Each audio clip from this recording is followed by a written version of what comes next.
I'm Glenn Jackson, 42 years old, a senior software engineer with a solid 14 years at TechCore Solutions. Over those years, I've had the opportunity and responsibility to design and maintain the company's flagship proprietary system, the backbone of their entire product line. My role wasn't just about writing code or managing projects, it was about owning a critical asset that literally powered the company's revenue streams. That system was complex, tightly integrated and unique to TechCore, which gave me a position of significant value within the organization. My annual salary reflected that expertise, $88,000, a fair figure given my tenure, specialized knowledge, and the indispensable role I played. Last month, everything shifted without warning. Karen Mitchell, my manager, summoned me to her office for a meeting. Karen, a mid-level director of engineering, was typically professional and straightforward, but that day her tone was noticeably colder, more detached. She calmly informed me that due to severe budget constraints and an aggressive push to cut costs, my salary would be slashed from $88,000 down to $32,000 annually, a reduction of nearly 65%. She framed it as a necessary restructuring to keep the department afloat and implied it was non-negotiable. I remember sitting there absorbing the information carefully, maintaining a composed exterior. I simply replied, "Understood." No outburst, no protest, just professional acknowledgement. I realized that any emotional reaction wouldn't serve me well. This was not just a personal blow, it was a calculated move by management that threatened my livelihood and professional standing. But beneath that outward calm, I was already processing the implications methodically. As soon as I left Karen's office, I retreated to my workspace, opening my laptop and pulling up my employment contract and all related documents. I knew my contract well, not just the salary figures, but the clauses about salary protection, severance, stock options, and intellectual property rights. Over the years, I had meticulously archived every version of my contract, every email communication about compensation, and all documentation related to my system's architecture, a strategic habit born from experience and caution. While Karen and the management team likely assumed that a mere salary cut would push me into compliance, I was quietly mapping out my response. The smile on Karen's face when I accepted the terms, the subtle confidence in her voice, belied a critical underestimation. They thought I had no options, that I would fold quietly and accept the diminished salary without resistance. But I was already analyzing the contractual protections they overlooked and the unique leverage points I possessed. I reflected on the fact that I was not just another employee. I was the architect of a system that no one else fully understood, controlling vital access points unknown to many in the company's higher ranks. This meant their plan to reduce costs by essentially replacing me with a less experienced engineer wasn't just short-sighted, it was risky. I intended to use that risk to my advantage. Quietly, I also began considering alternative career paths, knowing that such a drastic pay cut wasn't sustainable for me or reflective of my market value. I kept my communications professional, deliberate, and documented from the start, avoiding any direct confrontation until I had a full strategy in place. The calm exterior I maintained was not resignation, it was strategic patience. So as I sat back at my desk that day, I opened email threads, reviewed system architecture files, and prepared to document everything meticulously. While Karen smiled thinking she had won, I was already preparing for the moves they never saw coming. The next steps would be critical, leveraging my deep knowledge, contractual rights, and professional relationships to turn this betrayal into an opportunity. Over the course of 14 years at TechCore Solutions, I didn't just fill a position. I built and maintained the company's core intellectual property. The flagship proprietary system I designed became the backbone of nearly every product TechCore offered. This wasn't a simple software project. It was a complex, multi-layered architecture, integrating everything from client-facing applications to back-end data management and security protocols. I was deeply involved in every stage of its development: initial design, coding, testing, deployment, and ongoing enhancements. My role was far beyond that of a typical software engineer. I was the system's steward and primary architect, responsible for ensuring its reliability, scalability, and adaptability to evolving market demands. By taking ownership of this critical system, I helped TechCore avoid outsourcing these functions, which, based on industry standards, would have cost the company upwards of $1.4 million over the years. This was a significant saving, and I made sure this impact was neither overlooked nor undervalued. My salary and benefits package reflected not just my technical skills, but the strategic business value I provided. In fact, my compensation was benchmarked against both internal salary bands and market data for specialized technical talent managing proprietary systems. During my tenure, I earned 2 promotions, first from software engineer to senior engineer, and then to senior software engineer. These were accompanied by incremental salary adjustments and, importantly, stock options that vested over time. Those stock options were more than just perks. They tied me to the company's success and were a recognition of my long-term commitment and contribution. I understood the value of those options, not simply as financial gain, but as a professional validation and a form of intellectual property stake. My responsibilities extended beyond coding.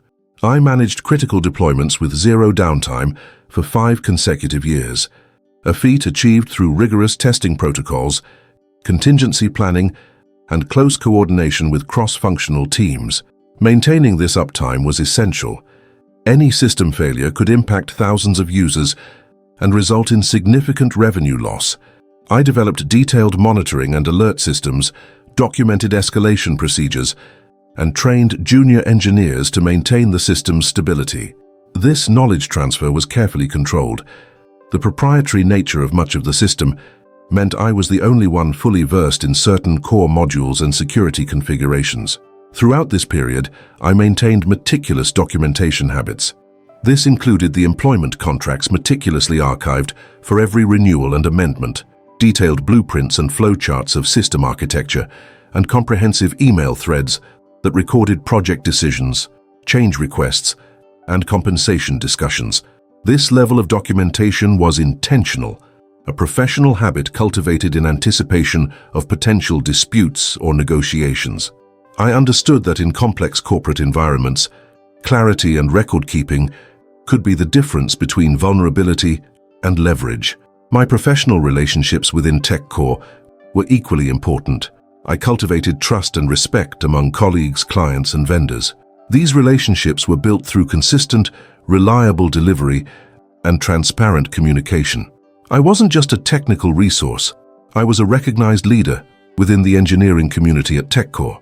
This standing further contributed to my role's indispensability, but also, ironically, made me an obvious target when cost-cutting measures were decided at the managerial level. The combination of my technical expertise, institutional knowledge, and documented contractual rights created a multifaceted value proposition. I was aware that my unique role wasn't easily replicated internally without significant risk, nor could it be outsourced cheaply without losing critical system integrity.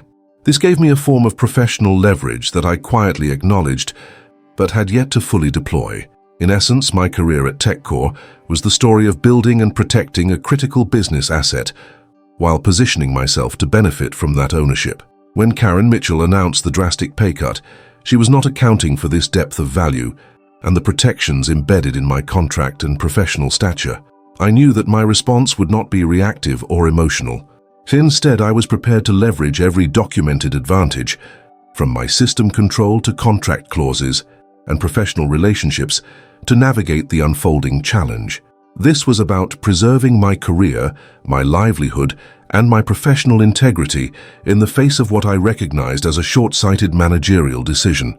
Karen Mitchell was under intense pressure from senior management to slash the engineering payroll budget by at least 30%. The company's quarterly earnings had fallen short of projections, and cost-cutting had become the mantra of the moment. Karen, as the mid-level director of engineering, had a clear mandate: reduce expenses, especially targeting the highest-paid team members.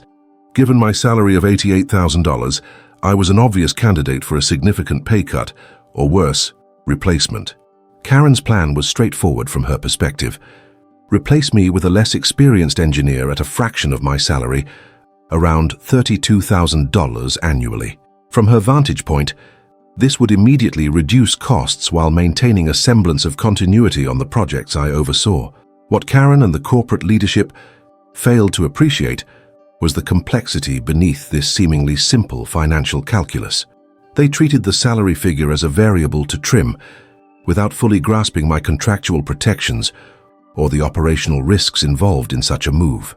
For example, my employment contract detailed several key protections they either glossed over or misunderstood.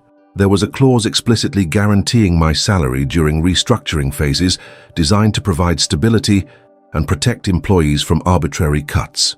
Additionally, the contract included provisions for severance entitlements if compensation was unlawfully altered.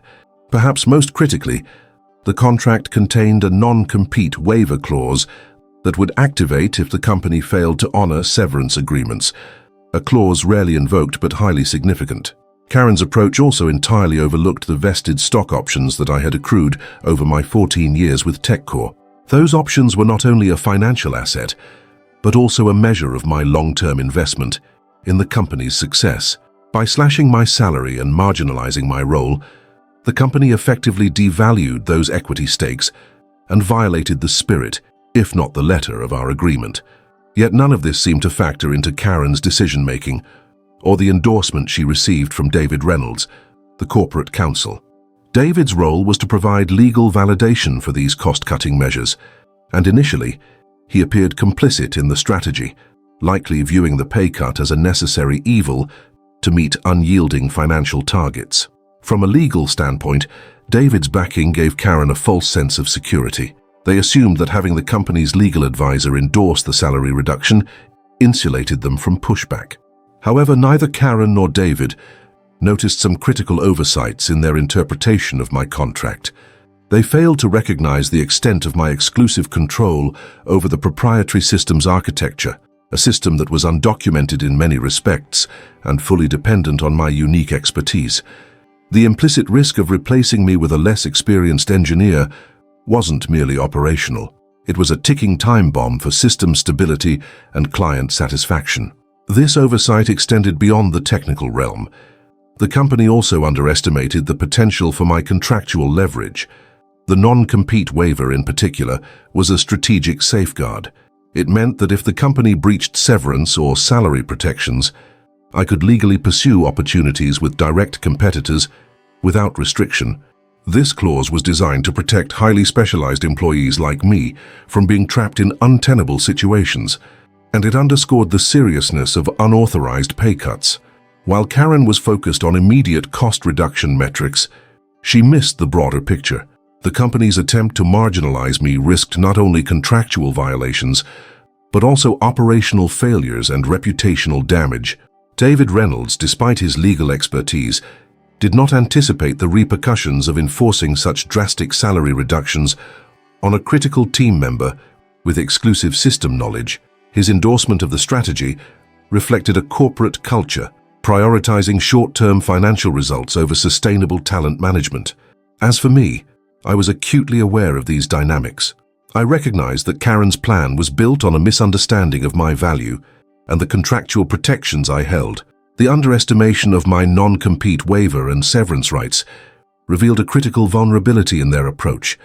I knew that this presented an opening, an opportunity to assert my rights and negotiate from a position of strength. Importantly, my exclusive system access was not just a technical advantage, but a professional lever that few within TechCore appreciated. The architecture diagrams, proprietary code, and operational protocols I developed were not documented fully outside my control. This created a dependency that management overlooked, thinking they could simply replace me without consequence. Karen's focus on a budget percentage instead of the qualitative aspects of employee value was a classic managerial misstep. The decision was driven by numbers on a spreadsheet rather than a nuanced understanding of operational risk and contract law. Furthermore, David Reynolds' legal endorsement failed to account for the nuanced clauses in my contract. Together, their oversight laid the foundation for a strategic response. In summary, Karen Mitchell's plan to reduce my salary by 65% and replace me with a cheaper, less experienced engineer was motivated by external financial pressures and a narrow cost-cutting mandate.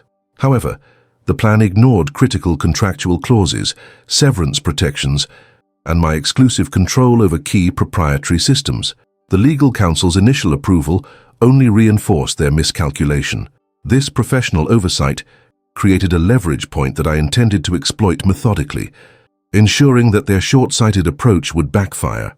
I was ready to engage my documented rights and unique expertise to challenge their assumptions and protect my career and compensation rigorously. After receiving the salary reduction notice, my first professional instinct was to conduct a thorough review of all relevant documentation related to my employment status, compensation, and contractual protections. I systematically pulled out the termination and salary adjustment documents I had been provided, or more accurately, not fully provided. Upon close examination, I noted a glaring omission. There was no mention whatsoever of severance pay or the status of my vested stock options. Given the scale of the pay cut, over 60%, this absence struck me as a significant red flag. Any legitimate restructuring that impacts compensation at this level would normally acknowledge severance terms or stock vesting consequences, particularly given the length of my service and prior agreements. With a disciplined approach, I then proceeded to review the internal email communications around that period, focusing on exchanges involving Karen Mitchell and other department leadership. These threads revealed a troubling pattern. Karen had explicitly instructed certain team members to exclude me from upcoming critical projects and meetings, effectively marginalizing my role before the formal salary adjustment even took effect. Her directives were clear: phase me out of key responsibilities and prepare the ground for a cheaper replacement. It was evident that this was a premeditated strategy rather than an organic organizational shift. To quantify the financial impact precisely, I calculated the loss not only from the immediate salary reduction, but also the deferred benefits and equity. The direct salary decrease amounted to $56,000 annually, a substantial hit to my income. Beyond that, I was losing approximately $20,000 in stock vesting value, equity that represented years of commitment and aligned my interests with the company's long-term success. These weren't trivial figures. They represented both an immediate and ongoing erosion of my professional worth within TechCore. Next, I cross-referenced these findings against the specific clauses in my employment contract and applicable employment laws. The contract contained a salary protection clause designed specifically for restructuring scenarios, which guaranteed that my compensation could not be reduced arbitrarily without proper severance or renegotiation terms. More importantly, there was a provision stipulating that failure to honor severance agreements would result in a waiver of the non-compete clause, freeing me professionally in a way that could severely disadvantage the company. I methodically documented each instance where the company's actions deviated from contractual obligations, the absence of severance offers, the unilateral and unexplained salary reduction, and the sidelining from projects. This was not a matter of personal grievance, but clear contractual violations. I catalogued these breaches alongside precise timestamps, email excerpts, and contractual references. This methodical evidence collection was critical, establishing an irrefutable record should the situation escalate to legal or regulatory scrutiny. Beyond contractual and financial considerations, I also analyzed my role's operational significance. System access logs confirmed that I retained exclusive control over several critical components of TechCore's proprietary system architecture. These components were undocumented elsewhere, making my knowledge indispensable for system maintenance, upgrades, and client support. This operational dependency added a layer of leverage that went beyond written contracts. It was a professional reality the management seemed to have underestimated. My internal assessment was strictly objective and devoid of emotional bias. I recognized that the company had made a tactical error by neglecting these contractual protections and by underestimating the operational risks associated with removing or diminishing my role. In my mind, these oversights represented leverage points I could utilize strategically. The contract violations presented legal grounds, while my exclusive system control created operational pressure points that the company could not ignore. At this stage, I was not reacting impulsively but mentally mapping out a multi-pronged approach. The documentation I compiled would form the backbone of any legal or professional challenge. The quantified losses would support a claim for damages. The operational dependency gave me practical leverage in negotiations. Simultaneously, I contemplated discreet outreach to external opportunities, understanding that the non-compete waiver could be invoked to facilitate a transition to a competitor without legal repercussions. In summary, this review phase crystallized the scope of the company's missteps and identified clear leverage points.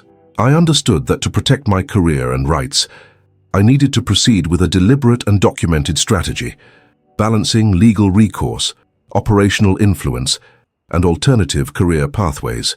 The calm professionalism I maintained was not resignation. It was strategic calculation aimed at turning what appeared to be a disadvantage into a position of strength. The next phase would involve assembling this evidence into a coherent case to counter the salary reduction and to assert my contractual and professional rights with precision. After taking stock of the contractual breaches and operational risks, I knew the next step required specialized legal expertise. I reached out to Mark Simmons, an employment attorney with a strong track record in tech sector labor disputes and contract enforcement. My initial consultation with Mark was focused and professional.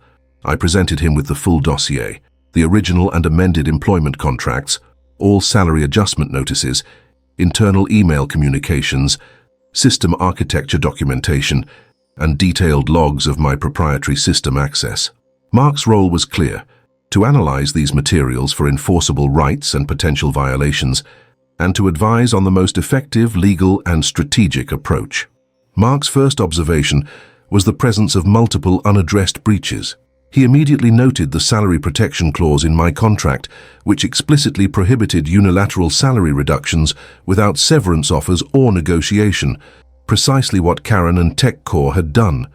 He also highlighted the significance of the non-compete waiver tied to severance compliance. In other words, if TechCore failed to honor severance terms, their ability to enforce a non-compete against me would be nullified. This clause, seldom activated, was a powerful lever in my favor.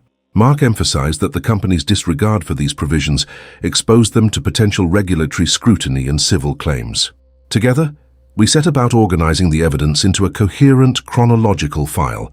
I compiled a comprehensive timeline of events, starting with Karen's initial salary reduction notice, followed by the exclusion directives documented in emails, and culminating in the lack of severance offers and stock option adjustments.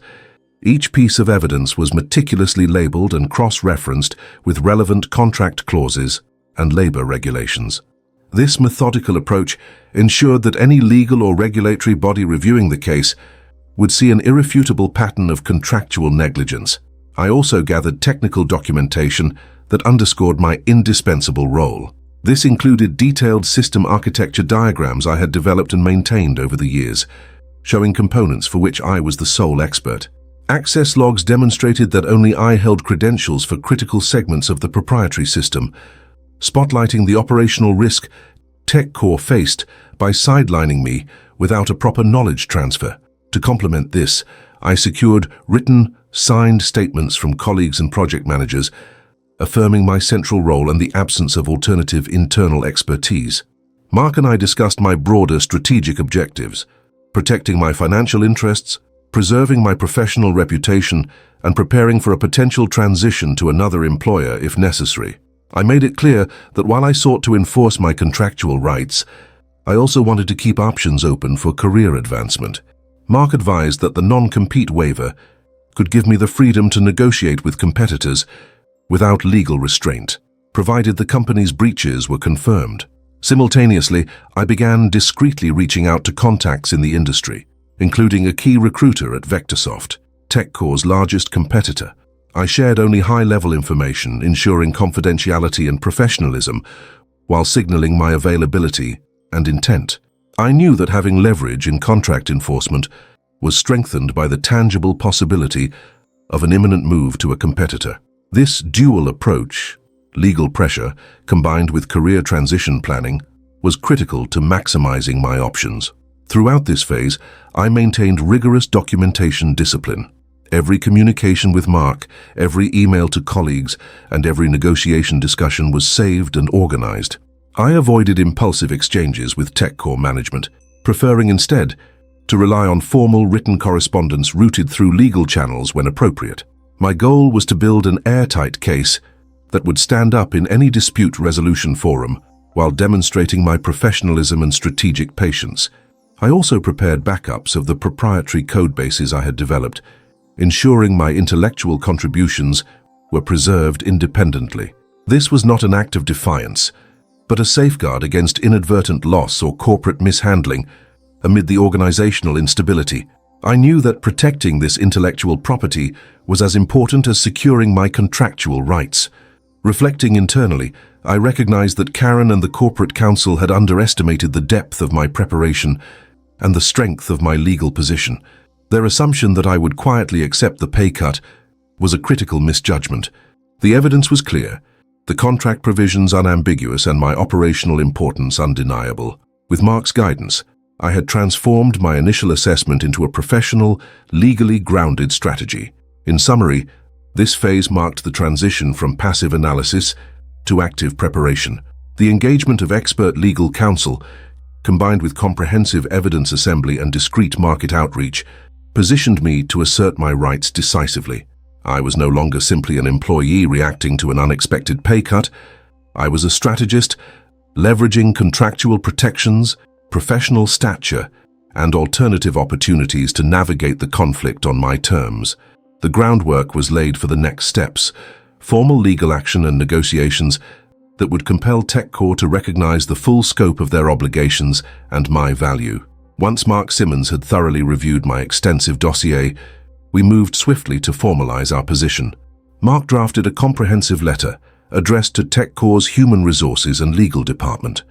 This letter wasn't just a routine complaint, it was a meticulously constructed document that cited specific breaches of contract and flagged potential regulatory violations stemming from the wrongful salary reduction. We knew this letter had to convey both professionalism and legal weight. It was intended to compel the company to reconsider their actions before the matter escalated further. The letter outlined several critical points. First, the unilateral salary reduction breached the explicit salary protection clause embedded in my contract, which guaranteed no reduction without proper severance or renegotiation. We referenced Section 4.3 of the contract verbatim, leaving no room for ambiguity. Second, the letter highlighted the absence of any severance offering or communication regarding my vested stock options, a clear violation of agreed terms and potentially actionable under state labor laws. Third, we underscored the misguided exclusion from critical projects, demonstrating a pattern of constructive demotion designed to marginalize my role. Mark also included a pointed warning about the non-compete waiver clause. Since TechCore failed to honor severance terms, this clause effectively nullified any non-compete restrictions, freeing me to pursue opportunities with direct competitors without legal repercussions. This strategic inclusion was designed to signal that the company's missteps had tangible consequences beyond the immediate financial disruption. To support these claims, our letter incorporated exhibits, copies of the signed employment contract, annotated to emphasize relevant clauses, printouts of internal email exchanges showing Karen's directives to exclude me from project involvement, detailed logs of system access proving my exclusive control over critical proprietary components, and a professional affidavit from a senior colleague attesting to my indispensability and the operational risks created by TechCore's exclusionary tactics. We also made clear our willingness to pursue regulatory complaints with the Department of Labor and other relevant oversight bodies should TechCore fail to remedy the breaches promptly. This escalation path was not a threat, but a professional recourse, underscoring the seriousness of the contractual violations and the potential reputational and financial risks facing the company. Simultaneously, I maintained careful communication with VectorSoft's legal team. I provided them with an overview of the situation and shared non-proprietary documentation that established my expertise and the circumstances of my departure. This coordination ensured that any transition of knowledge or onboarding at VectorSoft would be compliant with intellectual property laws, protecting me against any allegations of corporate espionage or breach of confidentiality. It was critical to manage this aspect with precision and transparency, given the high stakes involved.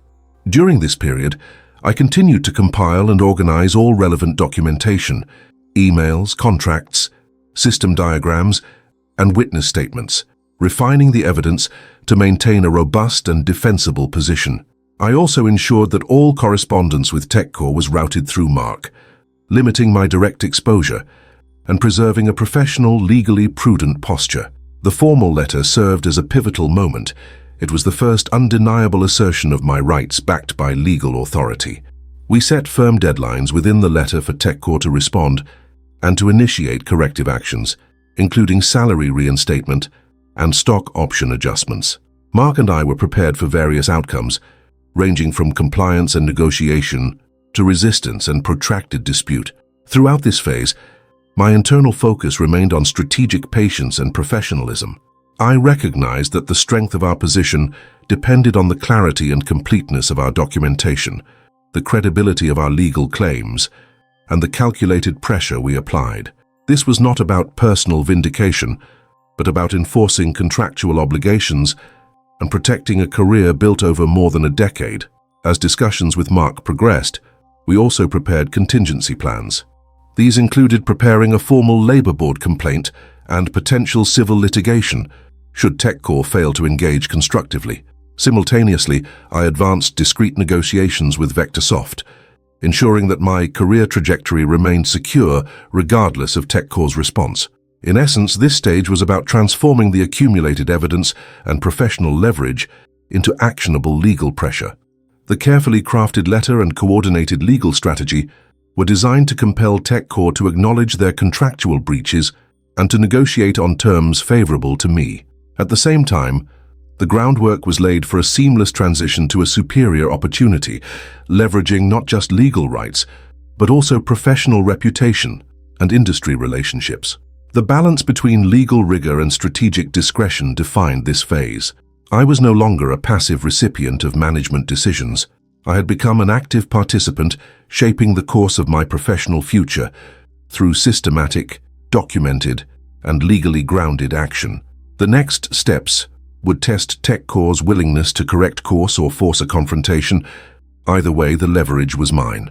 After finalizing the legal letter with Mark Simmons, we took the decisive step of formally serving TechCore Solutions with a legal notice. This document was comprehensive and unambiguous. It demanded immediate reinstatement of my original $88,000 annual salary and full recognition of my vested stock options, which amounted to an additional estimated $20,000 in value. Alongside this, the notice asserted a claim for damages totaling $88,000 to cover lost wages resulting from the unauthorized pay cut and the deprivation of equity benefits tied to my tenure. The language was precise, referencing the exact clauses in my employment contract that the company had violated, and it included clear deadlines for response and remediation. We made sure to deliver this notice through certified channels to create an official record of receipt. Simultaneously, I prepared my formal resignation letter.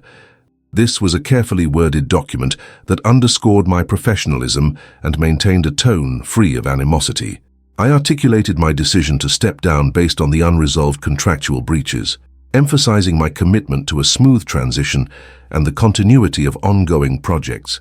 In this letter, I outlined a detailed transition plan tailored to facilitate knowledge transfer where possible, respecting the company's operational needs without compromising my legal position. This plan included scheduled walkthrough sessions of key system components, documentation handovers, and suggestions for interim technical support during the transition period. However, one critical move was deliberately reserved. I withheld the exclusive access credentials and control rights for the proprietary system modules that only I managed. This was a strategic decision rooted in the documented operational dependency TechCore had on my knowledge and code access. Despite my willingness to support the transition, I recognized that full transfer of these credentials without contractual compliance would put me at professional and legal risk. This leverage was acknowledged privately between myself and Mark, but kept confidential from TechCore management. Presenting the resignation and transition documents in person to Karen Mitchell was a measured moment. I maintained a calm and professional demeanor, handing over the paperwork without commentary beyond what was necessary. Karen's reaction was subtle. She appeared surprised, but chose not to engage in a discussion. It was clear she had not anticipated this level of preparation or the simultaneous legal pressure. Throughout this exchange, I was careful to communicate only through formal channels, avoiding any informal promises or statements that could undermine my position. My aim was to document every interaction meticulously. Following these steps, I completed the exit interview process with human resources. I approached this with the same professionalism and restraint, focusing on factual feedback and refraining from emotional commentary. I ensured that all comments made were constructive and documented within the official HR records.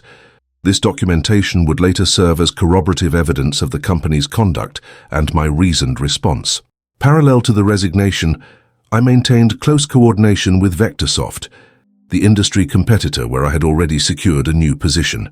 My contract with them was finalized, offering a salary of $96,000 plus equity options, a clear improvement over my previous compensation. This external opportunity provided critical security, reinforcing my negotiating position with TechCore by demonstrating that I had viable alternatives supported by contractual freedom due to the non-compete waiver clause. Throughout this period, I kept all communications professional and strategic.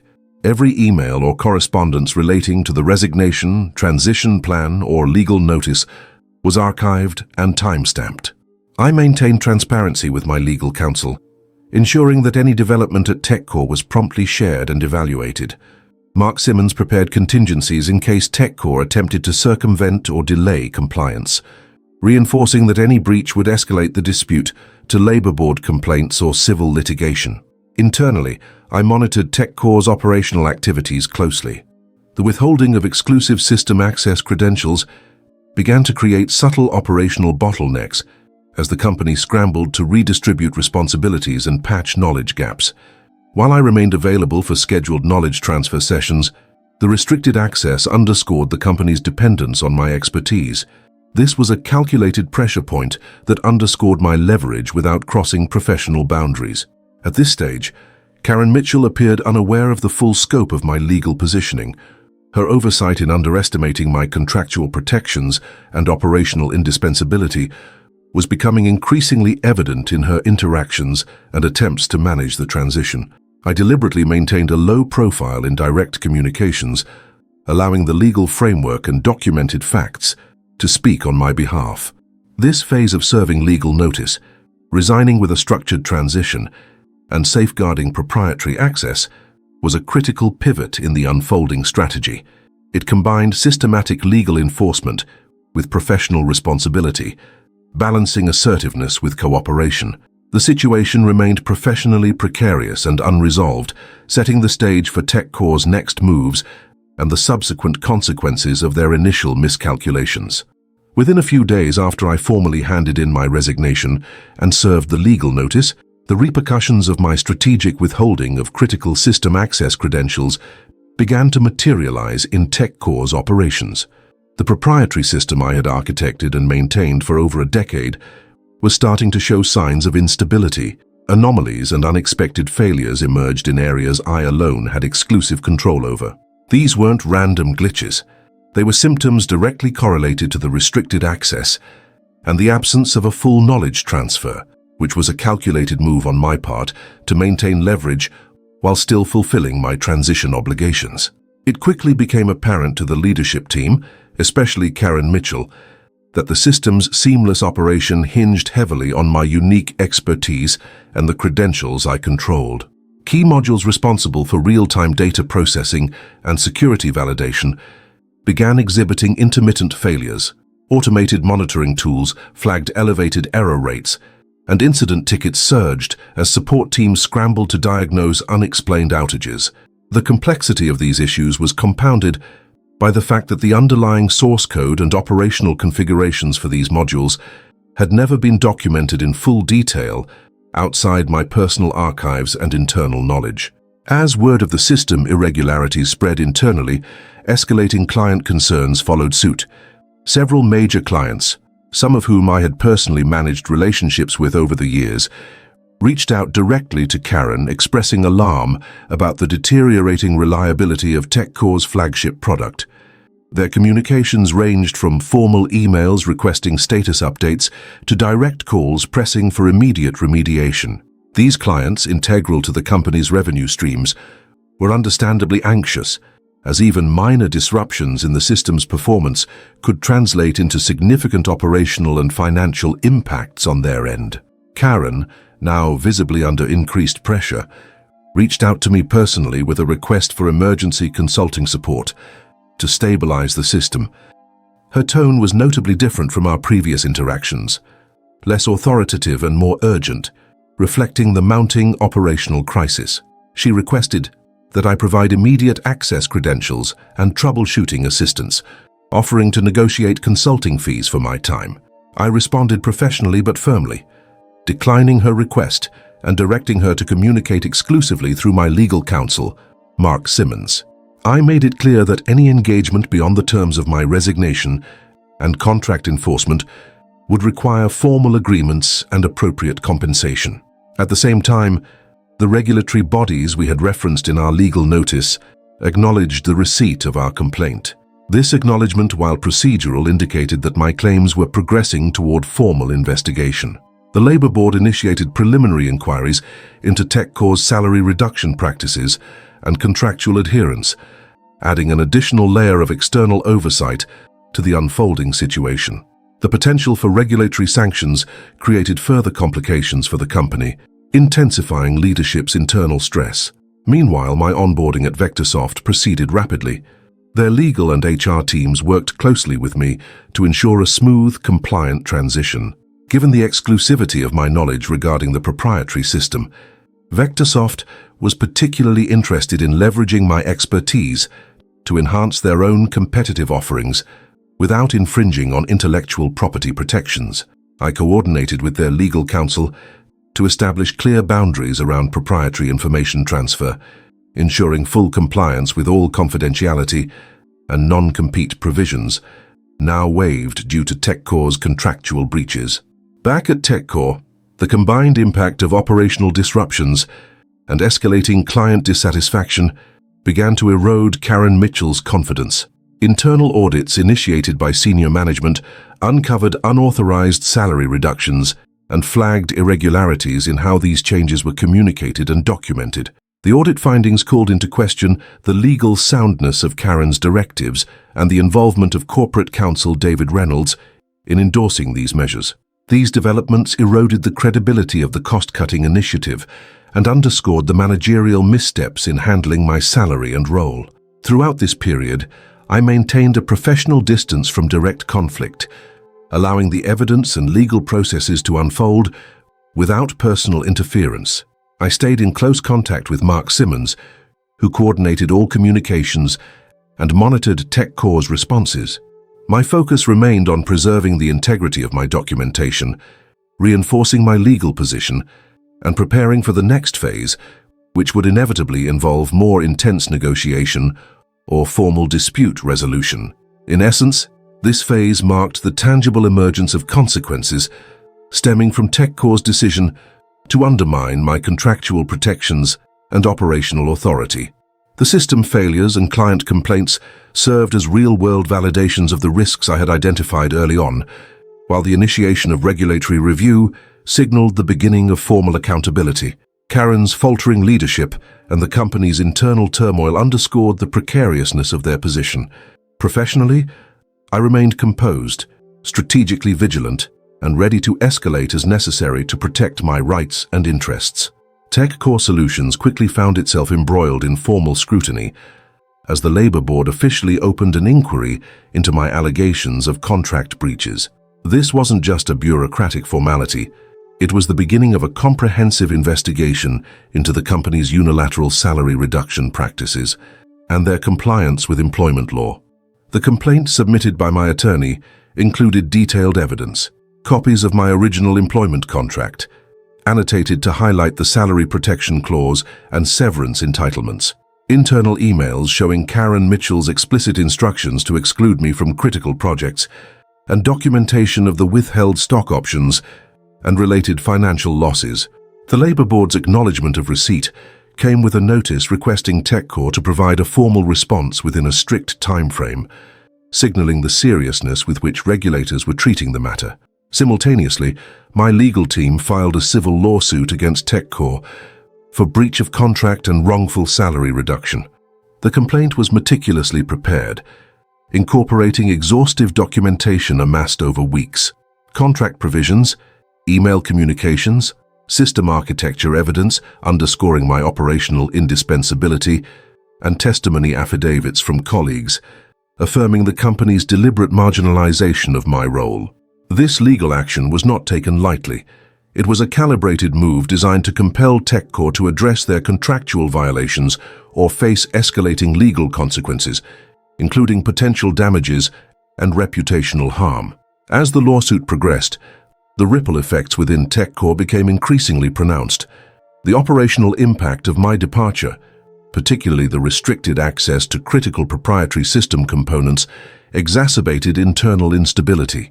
Client complaints grew louder, with key accounts demanding explanations for recurring system disruptions and demanding urgent resolution. These external pressures forced senior management to convene emergency meetings, during which they began to question Karen Mitchell's decisions. Internal audits uncovered unauthorized salary adjustments, inconsistent with documented corporate policies and labor regulations, further undermining the company's defense. Karen and David Reynolds, who had initially endorsed the salary reduction strategy, found themselves under intense scrutiny.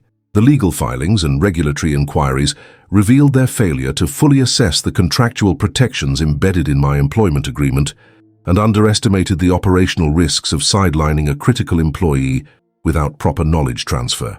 In response, they proposed settlement offers that included reinstatement of my original salary and payment of back wages.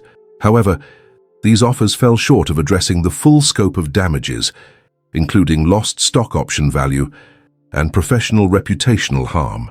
My attorney, Mark Simmons, evaluated these settlement proposals carefully.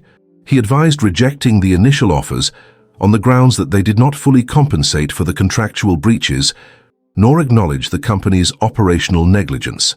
Mark emphasized the importance of pursuing complete enforcement of the severance and salary protection clauses, as well as seeking consequential damages for the financial and professional harm I had endured. Throughout this process, I maintained a composed and strategic demeanor, deferring all communications to Mark and avoiding any concessions that might undermine our legal position. Behind the scenes, TechCore's legal counsel scrambled to contain the mounting fallout. They coordinated with HR and finance departments to prepare detailed responses to the Labour Board's inquiries, attempted to manage client relations to stem attrition, and reviewed internal policies to patch procedural gaps exposed by the audit. Despite these efforts, the combined pressures from regulatory scrutiny, legal action, and operational instability strained the company's resources and leadership credibility. In parallel, I continued advancing my professional transition. My onboarding at VectorSoft progressed smoothly, with their legal team carefully vetting each step to ensure compliance and mitigate risks of intellectual property disputes. This external opportunity underscored the strategic advantage gained from the non-compete waiver clause in my contract, activated by TechCore's failure to honor severance, allowing me to move forward without legal encumbrances. The prospect of joining a competitor at a substantially higher salary and with equity participation was a concrete demonstration of the alternative path I had prepared meticulously. Throughout this phase, I remained focused on maintaining professional integrity and systematic documentation. Every interaction with TechCore, every legal communication, and every strategic decision was logged and reviewed. This rigor ensured that our legal position remained robust and credible in the face of escalating conflict. It was clear that the situation was far from resolved. TechCore's initial miscalculations had triggered a cascade of consequences, and the next stages would require continued vigilance and tactical precision. In essence, the Labour Board inquiry and lawsuit filings marked a critical inflection point. The company's failure to honor contractual obligations was now under formal examination, exposing their vulnerabilities and forcing them to confront the repercussions of their decisions. Karen and David Reynolds, once confident in their cost-cutting strategy, were now navigating unexpected legal and operational turbulence. Meanwhile, my strategic patience and comprehensive preparation positioned me to assert my rights fully, maintain professional dignity, and leverage the unfolding circumstances toward a favorable resolution. The fallout from the legal and regulatory pressure on TechCore Solutions soon became impossible to contain. Within weeks of the Labor Board's formal inquiry and the filing of the lawsuit, the company's internal stability began unraveling in ways that went well beyond my own circumstances. The operational disruptions caused by the withheld access to the proprietary system modules, those parts of the architecture I alone fully understood and controlled, had snowballed into a broader crisis. System reliability suffered notable degradation, forcing urgent troubleshooting efforts and escalating client dissatisfaction. Senior leadership quickly recognized that the approach Karen Mitchell had championed, namely, cutting my salary by 65% and marginalizing my role to replace me with a less experienced engineer, had been not only legally flawed, but operationally reckless. This recognition triggered a series of internal reviews and personnel actions. Karen, who until recently had wielded considerable influence as the director of engineering, was formally demoted. The demotion was framed as a necessary step to restore confidence in departmental leadership and to address the mismanagement that had contributed to the company's growing troubles. David Reynolds, the corporate counsel whose legal endorsement had initially given Karen a false sense of security, faced even harsher consequences. Amid mounting accusations of conflict of interest and failure to adequately protect both employee rights and corporate interests, Reynolds tendered his resignation. His departure was positioned publicly as a voluntary step to allow fresh legal oversight during the ongoing investigations, but internally, it underscored serious governance failures at the company's legal and executive levels. The repercussions extended beyond personnel changes. News of the regulatory inquiry and the Labor Board's scrutiny leaked to financial analysts and investors. This breach of public confidence had a direct impact on TechCore's market position. Its stock price dropped sharply by 15%, reflecting investor concerns over legal liabilities, operational risks, and potential penalties. The downward trend was compounded by media coverage highlighting the company's management missteps and the emerging pattern of unlawful salary cuts affecting multiple employees. In addition to reputational damage, TechCore was hit with significant financial penalties.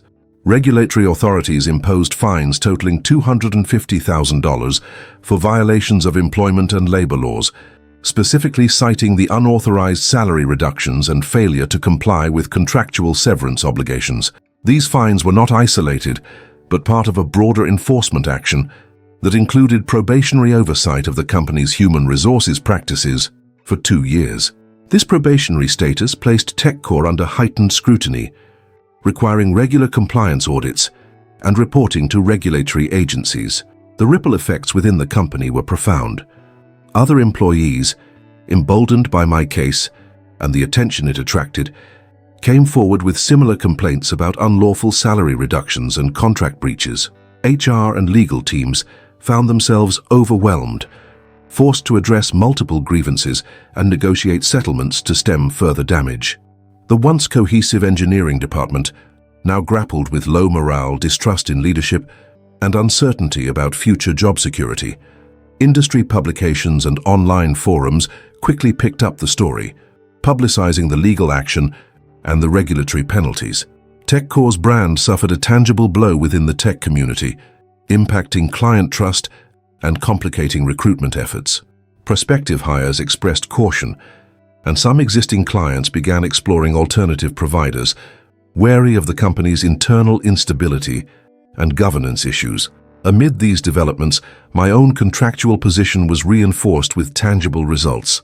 Negotiations led by my attorney secured full restoration of my $88,000 salary, coupled with $45,000 in damages, awarded to compensate for lost wages and stock option devaluation. This financial redress was significant, reflecting recognition not just of my contractual protections, but also of the operational and professional harm imposed by TechCore's actions. Karen Mitchell's professional reputation, however, suffered irreparable harm. Her demotion was accompanied by internal documentation and external reputation damage that effectively barred her from future director-level opportunities within the industry. Former colleagues and industry contacts distanced themselves, and blacklists circulated in certain professional circles. The combination of managerial misjudgment and legal breaches cast a long shadow over her career prospects. For me, these outcomes marked a clear turning point but not a conclusion. The professional restoration of my salary and damages affirmed the strength of the documented case I had assembled, underscoring the power of systematic preparation and contract enforcement.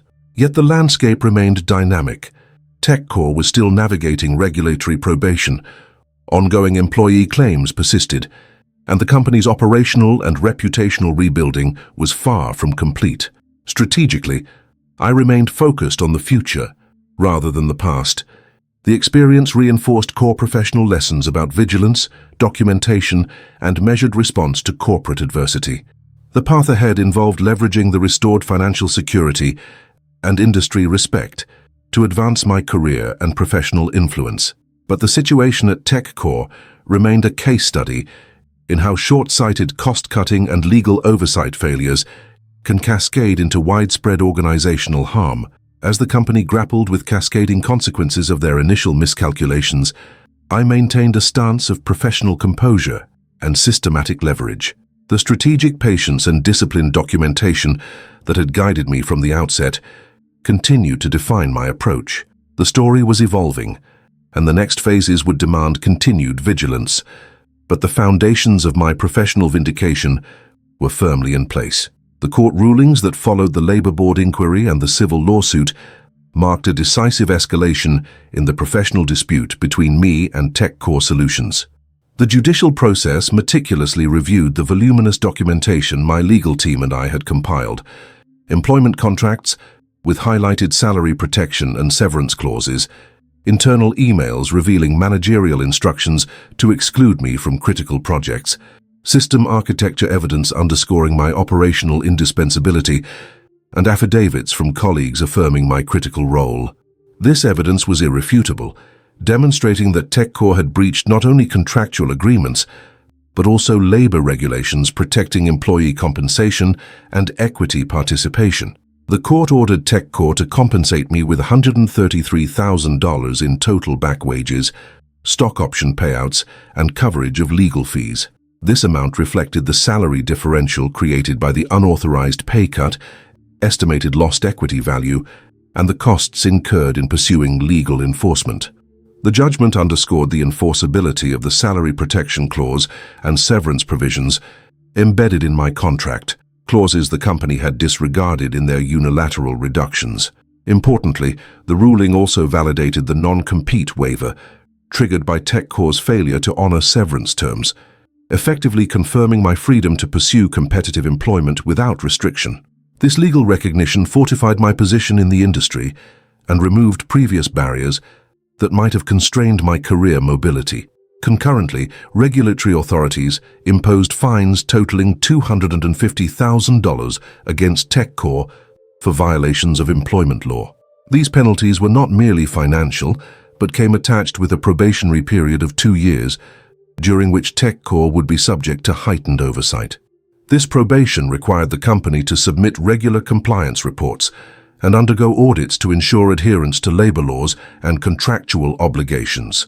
The regulatory action was a clear signal that TechCore's management approach, prioritizing short-term cost savings over legal and ethical responsibilities, had significant consequences. The public nature of these penalties reverberated within the industry, damaging TechCore's reputation among clients, partners, and prospective employees. Beyond financial and regulatory repercussions, the fallout impacted TechCore's leadership and internal culture profoundly. Karen Mitchell's demotion was formalized, accompanied by documentation of her managerial failures and legal oversights. This personnel action signaled both internal acknowledgement of mismanagement and a corrective measure aimed at restoring departmental credibility. Karen's diminished standing in the professional community was compounded by the reputational damage. She effectively became blacklisted from director-level roles within the technology sector, with word of her involvement in this controversy circulating among industry recruiters and networks. This professional isolation marked a significant personal and career setback. David Reynolds, the corporate counsel whose legal endorsement had initially sanctioned the questionable salary cuts, resigned amid mounting criticism. His departure was framed internally as a step to facilitate a fresh legal perspective during ongoing investigations, but it also reflected governance challenges exposed by the case. The legal community took note of his role, and his professional credibility suffered collateral damage. For TechCore, this turnover compounded instability as they scrambled to rebuild trust with regulators, employees, and external stakeholders. The legal and regulatory consequences rippled throughout TechCore's workforce. Encouraged by my case's visibility and outcomes, additional employees came forward with complaints regarding salary reductions and contract violations. The company faced a cascade of grievances requiring settlement negotiations, legal advisories, and policy revisions. This collective action highlighted systemic issues in TechCore's human resources management and contributed to ongoing organizational uncertainty. Morale in the engineering teams suffered, and the company's ability to attract and retain talent was compromised. Industry publications and professional forums widely reported on this case and its implications. Analyses emphasized the critical importance of honoring employment contracts and the risks companies face when neglecting legal protections for specialized employees. My case became a cited precedent for enforcing salary protection clauses and severance rights, shaping conversations around corporate governance and employee relations in the technology sector. This public discourse further solidified my professional standing and reputation as someone who upheld systematic contract enforcement and professional integrity. Simultaneously, my career trajectory advanced decisively. VectorSoft, the competitor where I had secured a position, affirmed my value through a signing bonus of $15,000 and equity grants valued at $50,000. These incentives complemented the base salary of $96,000, confirming my superior market positioning and professional recognition. This compensation package reflected both my expertise and the strategic advantage gained by leveraging contractual protections and industry relationships. The combination of financial rewards and leadership responsibilities positioned me well for continued growth and influence. Through this process, I witnessed a clear professional validation, not only via restored income, but also through tangible industry respect and security. The court decisions and regulatory actions demonstrated that careful contract review, methodical documentation, and measured legal action can transform adverse workplace situations into opportunities for career advancement and systemic accountability. Though the conflict with TechCore remained a significant chapter, the outcomes underscored the value of strategic patience and professional rigor in navigating complex employment disputes. The story I lived through stands as a powerful example of how contractual mastery and documented professionalism can hold corporations accountable and protect individual careers. The legal judgments, regulatory fines, and leadership changes at TechCore sent a strong message across the industry. For me, the experience reinforced the imperative of maintaining detailed records, understanding contractual rights deeply, and exercising calm, systematic leverage when confronting managerial overreach. These principles shaped the trajectory of this dispute and will continue to define my approach to professional challenges ahead. Now fully settled into my role at VectorSoft, I'm earning $96,000 annually, plus equity compensation that positions me well for future growth, an improvement of roughly 20% over my previous salary at TechCore Solutions. But beyond the numbers, it's the leadership responsibilities that mark the most significant change. I've stepped into a role where I not only contribute as a senior software engineer, but also lead system design efforts, shaping technology strategy at a higher level than before. This new position allows me to leverage my extensive experience developing proprietary architectures, while also expanding my influence across a broader set of projects and teams. Reflecting on this journey, what stands out most is the critical importance of disciplined contract review and strategic documentation. My careful archiving of employment contracts, email correspondence, and detailed system blueprints wasn't just an administrative exercise. It was a professional safeguard that ultimately gave me leverage when confronted with the abrupt salary cut. By thoroughly understanding the legal protections embedded in my contract, especially clauses around salary protection, severance obligations, and non-compete waivers, I could methodically build a case that management had not anticipated. This contractual mastery turned what initially seemed like a professional betrayal into an opportunity for advancement. Throughout the process, I maintained a calm, measured approach, eschewing emotional reactions in favor of systematic analysis and strategic patience. I avoided confrontational exchanges with management and instead channeled my energy into compiling precise evidence, chronological email records, contractual clauses, system access logs, and colleague affidavits. This methodical documentation created an irrefutable narrative that exposed the company's breach of contract and operational negligence.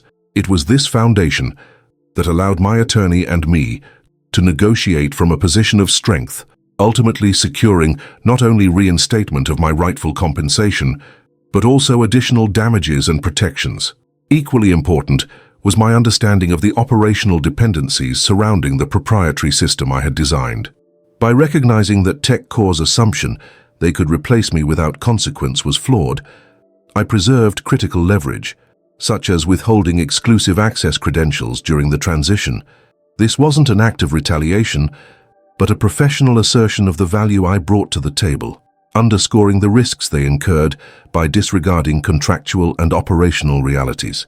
It was a measured, principled stand that emphasized business risk management alongside legal rights.